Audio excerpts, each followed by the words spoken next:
जय हिंद। स्वागत है आपका हमारे इस YouTube चैनल में। आज हम करेंगे छत्तीसगढ़ पीएससी प्री 2024 की तैयारी। ठीक है, जिसमें आपको पता है कि पेपर 1 में 100 प्रश्न होते हैं, जिसमें छत्तीसगढ़ जीएस से 50 प्रश्न और इंडियन जीएस से 50 प्रश्न पूछा जाता है। तो इसकी तैयारी के लिए हम क्या करते हैं, फर्स्ट पेपर के लिए इसकी तैयारी यदि आपको करना है तो ये मान के चलिए आपको पिछला जो है मिनिमम 10 साल का क्वेश्चन आना चाहिए। ठीक है, वैसे तो क्वेश्चन रिपीट बहुत कम होता है हूबहू, लेकिन कुछ कॉन्सेप्ट बेस्ड क्वेश्चन होते हैं जो रिपीट होने की संभावना होती है। यदि आप पुराने प्रश्न को करते हैं तो इसके दो फायदे हैं। आपको ये पता चल जाएगा कि प्रश्न आते कैसे हैं और इसको बनाना कैसे है और किस लेवल का प्रश्न आता है और कूट रचित कैसे होते हैं। ठीक है, तो हम इस YouTube चैनल के माध्यम से आपको पेपर 1 की तैयारी के लिए पिछले 10 साल का पेपर जहां तक हो सके अवेलेबल कराने की कोशिश करेंगे। हम स्टार्ट करेंगे अपडेटेड से, जैसे 2023 के बाद 22, 20 ऐसे कुछ प्रकार से पीछे चलेंगे, क्योंकि पीएससी के साइड में पुराने ओल्ड पेपर मिल नहीं रहे हैं, तो नेट से कहीं ना कहीं हमको पेपर मिल रहे हैं, तो उससे जो पेपर मिलते जा रहा है उसको हम आपको बताते जाएंगे। और ये डीप एनालिसिस होगा और इसका जो भी आंसर होगा पीएससी द्वारा फाइनल जो मॉडल आंसर लिया गया है उस पर आधारित होगा। याद रखिए, जब भी आप पीएससी की तैयारी कर रहे हैं तो पिछले प्रश्न आपको आने चाहिए, नहीं तो आप ऐसे ही कंपटीशन से बाहर हो जाएंगे। दूसरी बात यह, यदि आप सी सेट की तैयारी करना चाहते हैं तो सी सेट में रीजनिंग के लगभग 7 से 8 प्रश्न पूछे जाते हैं। तो मैंने एक अभियान चलाया है यूट्यूब पर, लगभग मैं जो एसएससी, पीएससी, यूपीएससी और एसआई एग्जाम सभी के लिए, है ना, मैं ये तो नहीं कह रहा हूँ कि हूबहू क्वेश्चन आ जाएंगे, लेकिन सभी के लिए ऐसा रीजनिंग बेस्ड फाउंडेशन फ्री में चल रहा है जो आप सभी के लिए आवश्यक होगा। खास करके एसआई के एग्जाम दिलाने वालों के लिए, जो आने वाले एग्जाम में एसआई का एग्जाम देने वाले, इसमें 200 नंबर का रीजनिंग पूछा जाएगा। स्टार्ट करते हैं आज की क्लास को। सबसे पहला प्रश्न है, हाँ दूसरी बात ये देख लीजिए, ये 2023 का प्रश्न है। ठीक है, और मेरे पास जो पेपर था वो है सेट ए। कौन सा है ये सेट ए है। ठीक है, सेट ए है। ये कौन सा है, सेट ए पर हम चर्चा करने वाले हैं। कौन सा प्रश्न है, पिछले साल के प्रश्न है ये। ठीक है, सेट ए है, पिछले साल का प्रश्न है, मॉडल आंसर पर ये आधारित होगा और कोशिश करेंगे जितना डीप हो सके हम पढ़ सके। एक साइड इंग्लिश है, एक साइड हिंदी है। प्रश्न पढ़ रहा हूं, याद रखिएगा। रॉलेट सत्याग्रह के बारे में निम्नलिखित कथनों पर विचार करें। रॉलेट, इसके कथन है, रॉलेट सत्याग्रह ब्रिटिश सरकार के खिलाफ पहला अखिल भारतीय संघर्ष साबित हुआ, हालांकि यह काफी हद तक शहरों तक ही सीमित था। दूसरे कथन है, रॉलेट एक्ट की अभिव्यक्ति की स्वतंत्रता जैसे मौलिक अधिकारों पर अंकुश लगाया और पुलिस की शक्तियों को मजबूत किया। यह दो शब्द आपको विशेष ध्यान देने हैं। ये सत्याग्रह क्या होता है और एक्ट क्या होता है। जब हम कुछ कानून बनाते हैं, मतलब जब कोई सरकार कानून बनाती है तो उसको एक्ट कहा जाता है, और उस एक्ट के विरोध में यदि कुछ कार्य हो रहा हो या फिर लोग नाखुश हैं, सड़कों पर उतर आए हैं, विरोध कर रहे हैं, तो उसको हम सत्याग्रह बोलेंगे। दोनों अलग चीजें याद रखिएगा। ठीक है, पूछा गया इसमें कि आंसर कौन सा होगा, तो इसका आंसर है ए। अब हम इसमें डीप क्वेश्चन करते हैं। रॉलेट एक्ट कब आया था, यदि याद देखिए, हूबहू क्वेश्चन नहीं आता, उससे डीप नॉलेज आपको होना चाहिए। हूबहू क्वेश्चन आने की संभावना न के बराबर होती है। ठीक है, चलिए, तो ये जो रॉलेट एक्ट है ये 1919 में आया था, जो अंग्रेजों के द्वारा लाया गया था। दूसरी बात, ये जो क्वेश्चन है हमारे मॉडर्न हिस्ट्री, जो इंडियन हिस्ट्री है ना, वहां से मॉडर्न हिस्ट्री से इसको पूछा गया है। और अधिक जानकारी के लिए याद रखिएगा, इसमें सर सिडनी थे, सर सिडनी रॉलेट की अध्यक्षता में, सर सिडनी रॉलेट। ठीक है, क्या हुआ जब भारत देश में क्या हुआ, बहुत सारे क्रांतिकारियों ने, देखिए आपको पता है कि जो 2019 का दौर था, सॉरी 1919 का दौर था, वो उग्रवादियों का दौर था। उस समय क्या होता था कि लोग जो अंग्रेजों के खिलाफ, कहने के मतलब अपने आप को आज़ाद करने के लिए अंग्रेजों के खिलाफ कुछ लिखते थे, बोलते थे या फिर कुछ कार्य करते थे, उनको रोकने के लिए कि उनको कैसा रोका जाए, उनके लिए सर सिडनी की अध्यक्षता में एक कमेटी बनाई गई। उस कमेटी के अनुशंसा के अनुसार में इस एक्ट को बनाया गया था। ठीक है, तो एक्ट क्या था, एक्ट ये था कि रॉलेट एक्ट में अभिव्यक्ति, मतलब आप अपनी मन की बातों को रखने के लिए आपको स्वतंत्रता नहीं दिया था, आपकी मौलिक अधिकारों पर अंकुश लगा दिया गया था। ठीक है। और इसमें क्या हो, जैसी मौलिक अधिकार पर अंकुश लगा दिया, ना आप साहब बाहर सरकार के खिलाफ बोल सकते हैं, ना पत्र छाप सकते हैं, ना कुछ भी छाप सकते हैं, तो ऐसे में पुलिस के अधिकारों को मजबूत किया गया। तो ये दूसरा जो कथन है ये बिल्कुल सत्य है। अब इस एक्ट के विरुद्ध में जो भारतीयों द्वारा सत्याग्रह किया गया उस पर एक कथन है, रॉलेट सत्याग्रह ब्रिटिश सरकार के खिलाफ पहला अखिल भारतीय संघर्ष साबित हुआ, हालांकि यह काफी हद तक शहरों पर सीमित था। तो ये भी बिल्कुल सही है, ठीक है। और अगर डीप में पूछ दिया जाए तो किनके खिलाफ लाया गया था, तो क्रांतिकारियों की गतिविधियों को रोकने के लिए रॉलेट एक्ट को लाया गया था, ठीक है। अब मान लेते हैं इसका सत्याग्रह कब हुआ। यदि सत्याग्रह का डेट पूछ दिया जाए तो आपको याद रखना है, स्पेशल डेट आ जाएगा अप्रैल 6 अप्रैल 1919, सन पूछेगा तो 1919 और स्पेशल डेट पूछ दिया गया तो 6 अप्रैल 1919 को, ठीक है। तो इस प्रकार से कथन और 1 और 2 इसमें दोनों सही हैं। अगला प्रश्न, भारतीय संविधान का निम्नलिखित में से कौन सा अनुच्छेद वार्षिक वित्तीय विवरण से संबंधित है। Which of the following articles of the Indian constitution deal with the annual financial statement. आपके ऑप्शन है अनुच्छेद 72, 88, 152, 12। तो इसका उत्तर हो जाएगा अनुच्छेद 112, जिसको हम बोलते हैं ना बजट पेश होना। तो ये बजट संबंधी जितनी भी बातें हैं, वैसे संविधान में बजट नाम का कोई भी शब्द उपयोग नहीं हुआ है, याद रखिएगा। उसमें वार्षिक वित्तीय लेखा जो है ऐसा कुछ शब्द मिला है, बजट नहीं है, याद रखना है ना। तो इसका आंसर हो जाएगा 112। दूसरी बात, संसद में बजट पेश करने का अधिकार किसको है, तो ये है हमारे राष्ट्रपति को है, ठीक है। लेकिन राष्ट्रपति ना करके किसी मंत्री से करवाता है, लेकिन संसद में बजट पेश करने का अधिकार राष्ट्रपति को है। प्रश्न कभी भविष्य में आ जाए तो याद रखिएगा, ऐसा क्वेश्चन बन सकता है, ठीक है। निम्नलिखित में से कौन सी नास्तिक विचारधारा है, कौन सी नास्तिक विचारधारा है, तो इसका आंसर हो जाएगा बौद्ध। कौन सा हो जाएगा, बौद्ध। भारत के उपराष्ट्रपति के संबंध में अगला प्रश्न, प्रश्न क्रमांक 4, भारत के उपराष्ट्रपति के संबंध में निम्नलिखित कथनों पर विचार कीजिए। पहला कथन है, यह राज्यसभा का पदेन अध्यक्ष होता है, बिल्कुल सही है। वह संसद के दोनों सदनों के सदस्यों से बने एक निर्वाचक मंडल के सदस्यों द्वारा चुना जाता है, ये दूसरा सदस्य। जैसे चलिए, भारत में एक मुखिया होता है राष्ट्रपति, उसके बाद होता है उपराष्ट्रपति। वास्तविक में जो उपराष्ट्रपति की जो नियुक्ति है या फिर मेनली जो काम है वो राज्यसभा में जो उसकी अध्यक्षता करने के लिए किए जाते हैं, और उसको पैसे भी इसी वजह से दिया जाता है कि वो अध्यक्षता कर रहा है, ठीक है। चलिए, ये बात आपको याद होनी चाहिए। दूसरी बात, हाँ, उपराष्ट्रपति जब राष्ट्रपति यदि अपने कार्यकाल पे फिलहाल नहीं है, किसी आकस्मिक रूप से उसकी पद खाली है मृत्यु को छोड़ के, तब की स्थिति में क्या हो सकता है, उपराष्ट्रपति राष्ट्रपति का कार्य संभालता है। तब की स्थिति में यदि उपराष्ट्रपति राष्ट्रपति का कार्य संभाल रहा है तो वो राज्यसभा का पदेन अध्यक्ष या फिर अध्यक्षता नहीं करेगा, ये बात याद रखिएगा, ठीक है। अगला कथन है, वह संसद के दोनों सदनों के सदस्यों से बने एक निर्वाचक मंडल सदस्यों द्वारा निर्वाचित किया जाता है। सिंपली होता क्या है, हमारे पास क्या अधिकार है आम जनता के पास, तो हम ज़्यादा से ज़्यादा अपने वार्ड पंच को चुनते हैं, सरपंच चुनते हैं, जनपद सदस्य, जिला सदस्य और विधायक और संसद, हम इस 5 प्रकार के वोट डालते हैं यदि हम ग्रामीण एरिया में है तो, ठीक है। लेकिन राष्ट्रपति और जो उपराष्ट्रपति का जो चुनाव प्रत्यक्ष रूप से नहीं होता है, उसके लिए एक विधान मंडल होता है ना, उसके लिए निर्वाचक मंडल होती है। तो उपराष्ट्रपति के निर्वाचक मंडल में क्या हो जाएगा, जो लोकसभा है, लोकसभा के निर्वाचित और मनोनीत, याद रखिएगा दोनों निर्वाचित और मनोनीत दोनों सदस्य मिलकर उपराष्ट्रपति, सॉरी मैं राष्ट्रपति बोल देते हैं, उपराष्ट्रपति की निर्वाचन में भाग लेते हैं। इसके विपरीत राष्ट्रपति में मनोनीत सदस्य भाग नहीं लेते हैं, और राष्ट्रपति के केस में विधायकों का भी मत होता है, सांसदों का मत होता है, सांसद विधायकों का भी मत होता है। तो इतना डीप नॉलेज आपको जरूरी है। तो इस प्रकार से ये दोनों कथन सही है, तो दोनों, एक और दोनों इसमें बिल्कुल सही है, ठीक है। अगला प्रश्न चलते हैं।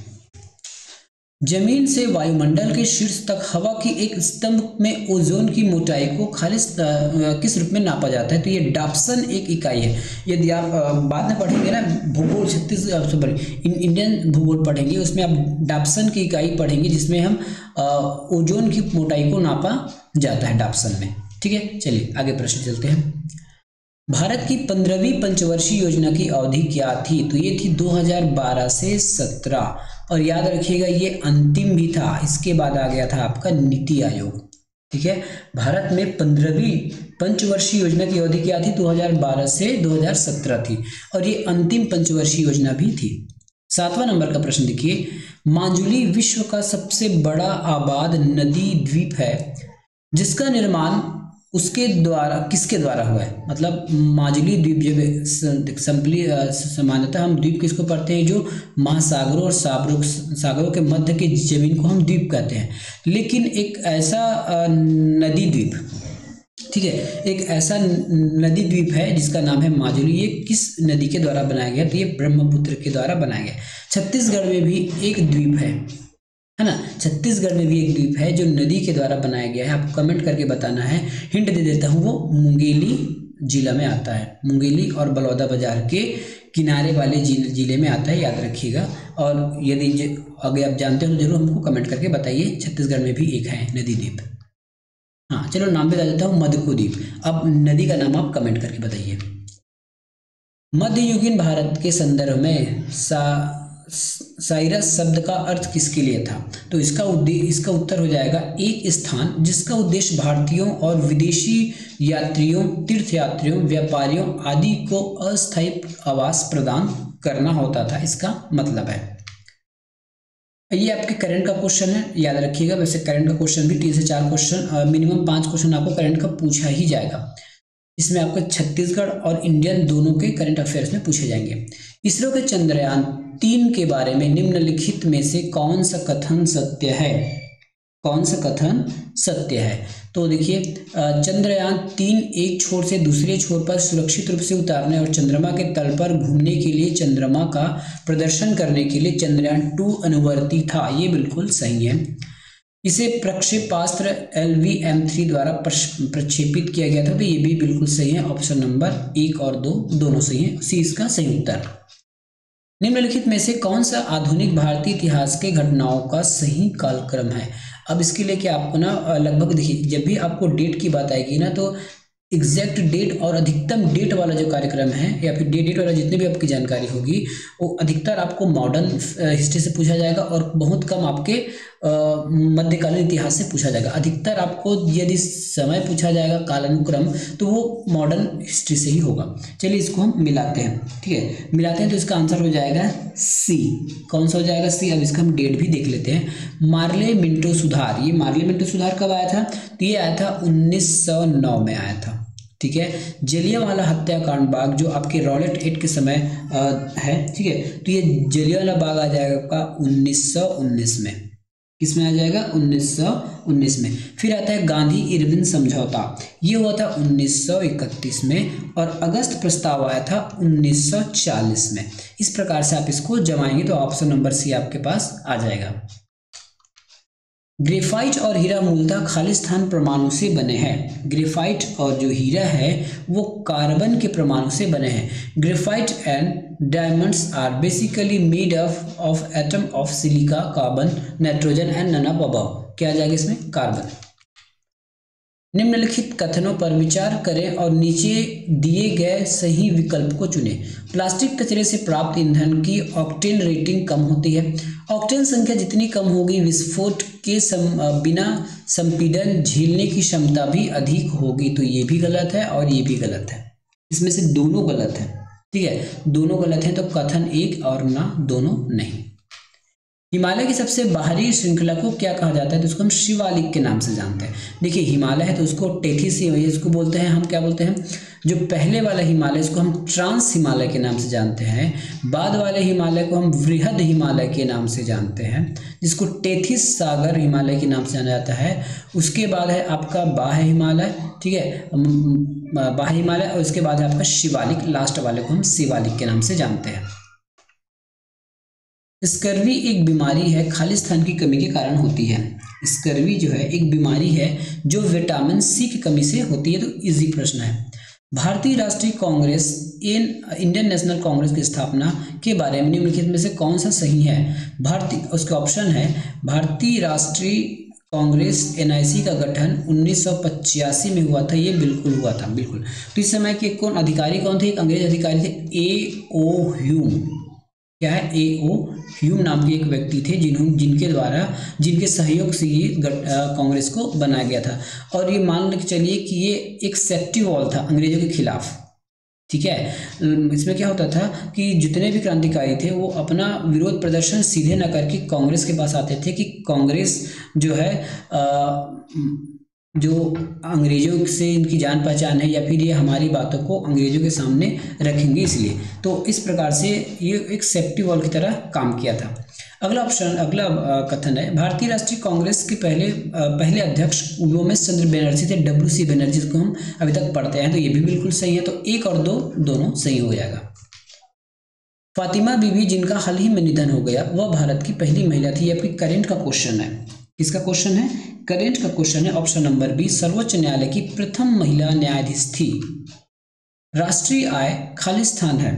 क्या चीज लिखा है? राष्ट्रीय आय खालिस्तान है। तो राष्ट्रीय आय क्या है? राष्ट्रीय आय आपका NI बाजार मूल्य पर NP अप्रत्यक्ष कर माइनस सब्सिडी। यहाँ पे देखिए NI एट मार्केट प्राइस को आप माइनस करेंगे इनडायरेक्ट टैक्सेस से, और इनडायरेक्ट टैक्सेस में आप सब्सिडी को माइनस करेंगे तो आपको राष्ट्रीय आय मिल जाएगी। अगला प्रश्न है, जापान ओपन 1923 पुरुष एकल खिताब किस बैडमिंटन खिलाड़ी ने जीता था? तो ये तो करंट अफेयर का क्वेश्चन है, इसको नहीं भी पढ़ेंगे तो भी चल जाएगा, फिर भी मैं बता देता हूँ कि इसका आंसर क्या होगा।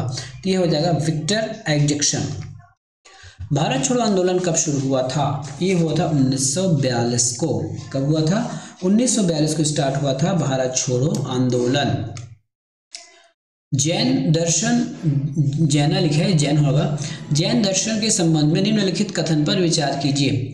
जैन दर्शन 2 प्रमुख सिद्धांतों के इर्द गिर्द घूमता है, अर्थात अनेकवाद और स्यादवाद। ठीक है, तो ये बिल्कुल सही है पहला स्टेटमेंट। जो जैन दर्शन है वो मुख्य सिद्धांत इसके अनेकवाद और स्यादवाद के आसपास घूमता है। ठीक है, अनेकवाद के अनुसार प्रत्येक प्राणी में कई गुण होते हैं, वह स्थायी गुण जो किसी वस्तु की प्रकृति का निर्माता है गुण कहलाता है। ये भी बिल्कुल सही है। तो इसके कथन, दोनों कथन सही है। ठीक है, तो ऑप्शन नंबर सी, इसके दोनों कथन बिल्कुल सही है। निम्नलिखित कथनों पर विचार करें और नीचे दी गई सही विकल्प का चयन करें। ठीक है, सही विकल्प का चयन करते हैं। पृथ्वी की सतह पैराबैंगनी किरणों के रूप में ऊष्मा को पुनः उत्सर्जित करती है। तो पैराबैंगनी तो नीचे आते ही नहीं, तो कहाँ से उत्सर्जित करेगी? तो बिल्कुल गलत हो गया। एक गलत हो गया, तो ये भी ऑप्शन गलत है ना, तो ये भी गलत हो गया। ठीक है, दूसरा पढ़ते हैं। बादल और गैस आने वाले सौर विकिरण को लगभग 1/4 को प्रतिबिंब कर देती है ना, प्रतिबिंबित करती है। इसका उत्तर हो जाएगा, ये भी गलत है, ना 1 और ना ही 2। भारत के सर्वोच्च न्यायालय में सरकार का मुख्य विधिक सलाहकार इसका प्राथमिक अधिवक्ता होता है। इंग्लिश पढ़िए। Who is the government's chief legal adviser and its primary lawyer in the supreme court of India?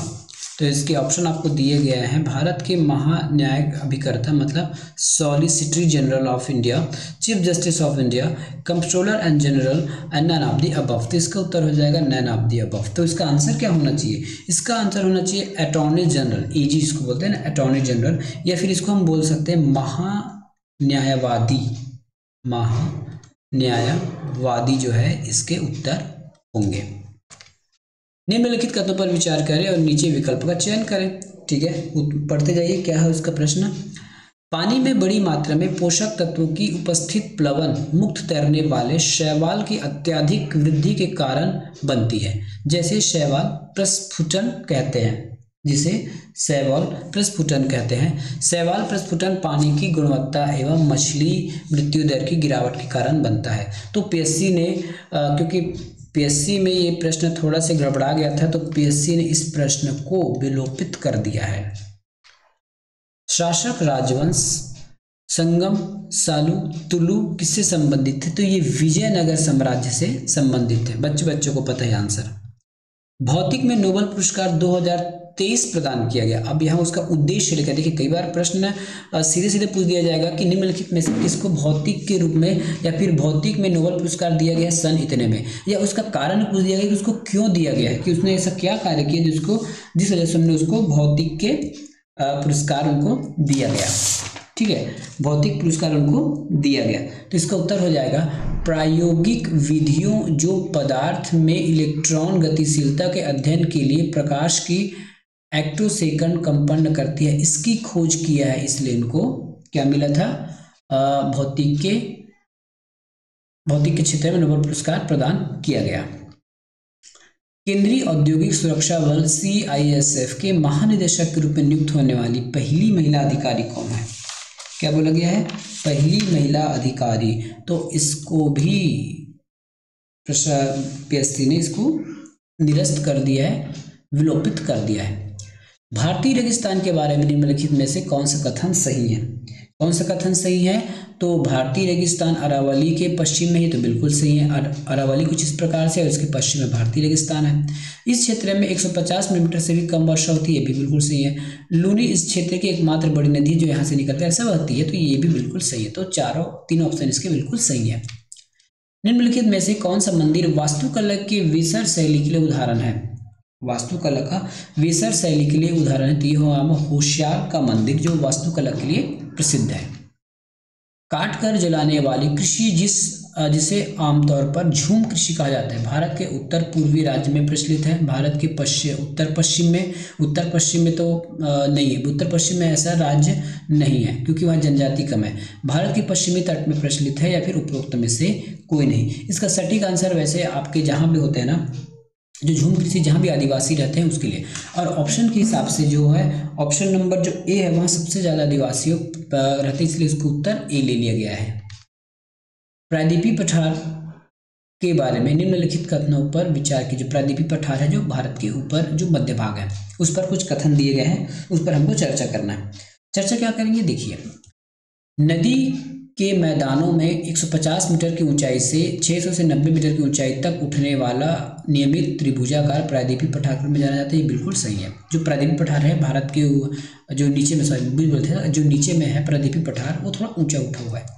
उत्तर पश्चिम में दिल्ली पर्वतमाला, पूर्व में राजमहल की पहाड़ियाँ, पश्चिम में गिर पर्वत तथा दक्षिण में करडामा पहाड़ियाँ प्रायद्वीपीय की बाहरी सीमा को निर्धारित करती है, ये भी बिल्कुल सही है। ये दोनों सही हैं, ठीक है, ये दोनों सही होने की वजह से उसका उत्तर हो जाएगा आपका सी।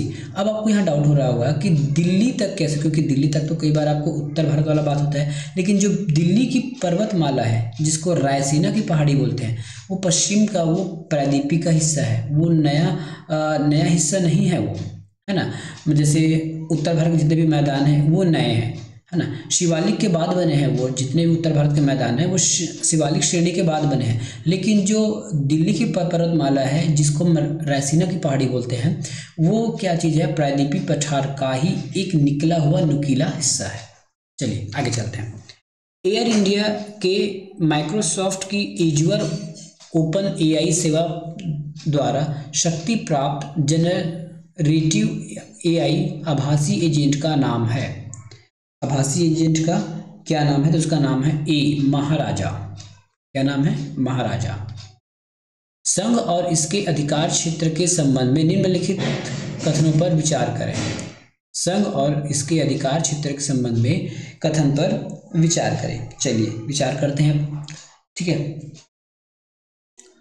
भारत 28 राज्यों और 8 संघ शासित प्रदेशों का देश में बना हुआ, बिल्कुल सही है। भारत राज्यों का एक संघ है, एक संपूर्ण प्रभुत्व संपन्न समाजवादी पंथनिरपेक्ष संसदीय व्यवस्था सरकार वाला लोकतांत्रिक गणराज्य है, तो ये भी बिल्कुल सही है। तो 1 और 2 देखिए, आपके पॉलिटी से भी प्रश्न आ रहे हैं। संगीत श्रेणी में किस भारतीय शहर को यूनेस्को क्रिएटिविटी सिटीजन नेटवर्क में जोड़ा गया है, तो ये उसका उत्तर हो जाएगा ग्वालियर। कैबिनेट सचिवालय के संबंध में निम्नलिखित कथनों पर विचार कीजिए। निम्नलिखित कथन पर विचार कीजिए। तो कैबिनेट सचिवालय प्रत्यक्षतः भारत के उपराष्ट्रपति के अधीन कार्य करता है, तो ये गलत है भैया। सचिवालय का प्रशासनिक प्रमुख कैबिनेट सचिव है, जो लोक सेवा मंडल का पदेन अध्यक्ष भी होता है, ये बिल्कुल सही है। तो ऑप्शन नंबर 2 है, तो केवल बी उसका उत्तर हो जाएगा। जहरीली गैस को खत्म करने के लिए उत्प्रेरक रूपांतरों में निम्नलिखित में से किस धातु का उपयोग उत्प्रेरक के रूप में किया जाता है, तो इसका उत्तर हो जाएगा रोडियम। क्या हो जाएगा उसका उत्तर, रोडियम। निम्नलिखित में से किस हार्मोन का प्रयोग गलत तरीके से जानवरों में दुग्ध उत्पादन बढ़ाने, सब्जियों जैसे कद्दू, तरबूज आदि का आकार बढ़ाने में किया जाता है? ठीक है, तो ये कौन सा हो जाएंगे? तो ये होगा ऑक्सीटोसिन हार्मोन। कौन सा है? Oxytocin hormone. निम्नलिखित में से कौन सी स्वतंत्र भारत की पहली बहुउद्देशीय नदी घाटी परियोजना है?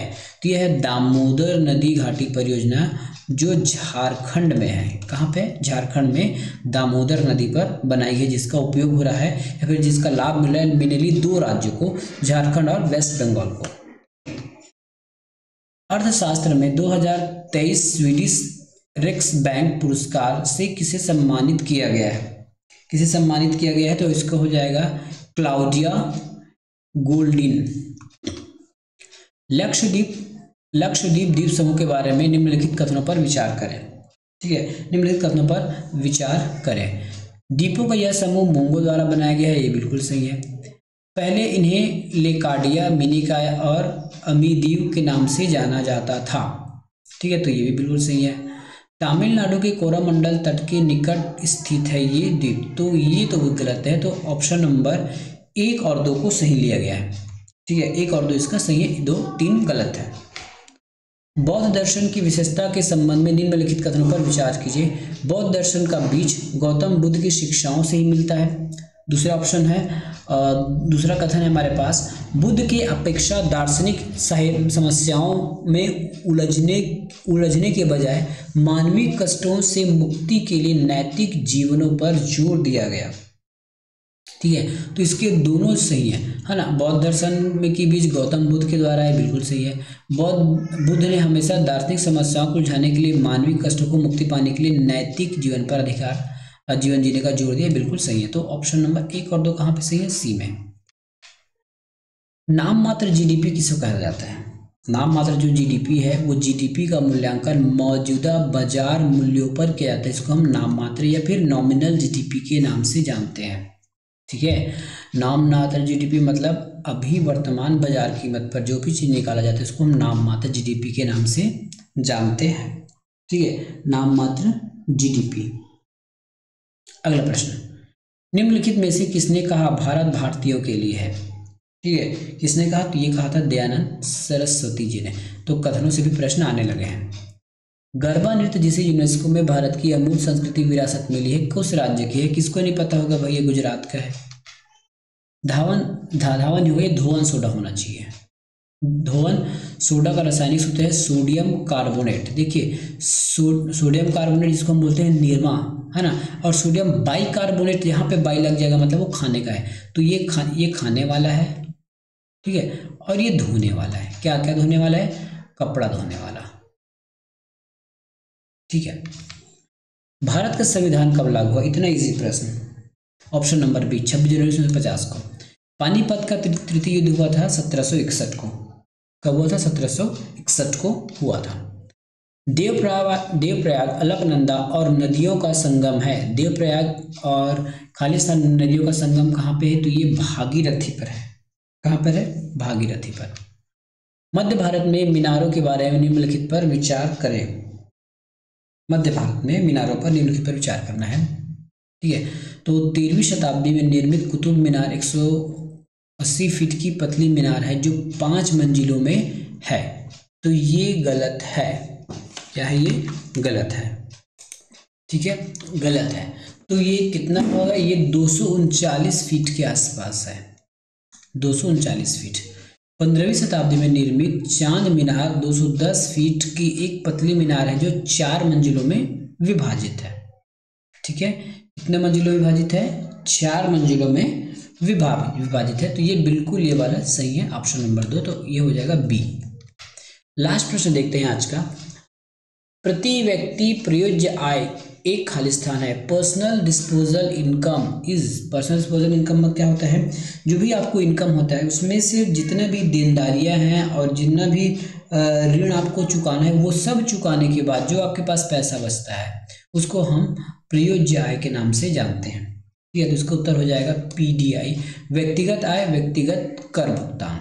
इसका उत्तर ये हो जाएगा। ठीक है। तो आज हमने क्या देखा, पीएससी प्री पिछले साल के 50 प्रश्नों को देख लिया। इसके बाद जो 50 प्रश्न आने वाले हैं वो छत्तीसगढ़ से रिलेटेड होंगे, उसको हम नेक्स्ट वीडियो में देखेंगे। वीडियो कैसे लगेगा जरूर बताइए। यदि आप डिमांड करेंगे सीसेट को सॉल्व कराने के लिए तो हम अगली बार सीसेट का भी प्रश्न लाएंगे, पूरे मैथ्स, रीजनिंग और जो भी उसमें रहते हैं उसको सबको सॉल्व करने के लिए। लेकिन वीडियो इतना बनाने के बाद यदि लोग देखते नहीं हैं इसलिए बनाने का मन नहीं करता, ठीक है। तो यदि ये वीडियो कैसा लगा जरूर बताइए, और इसका नेक्स्ट पार्ट जल्द ही आने वाला है। इस प्रकार से मिनिमम मेरा मानना है कि मैं मिनिमम 6 से 7 साल का तो प्रश्न लाऊंगा ही लाऊंगा, ताकि आपकी तैयारी बहुत अच्छी से हो सके। मिलेंगे नेक्स्ट वीडियो में, धन्यवाद।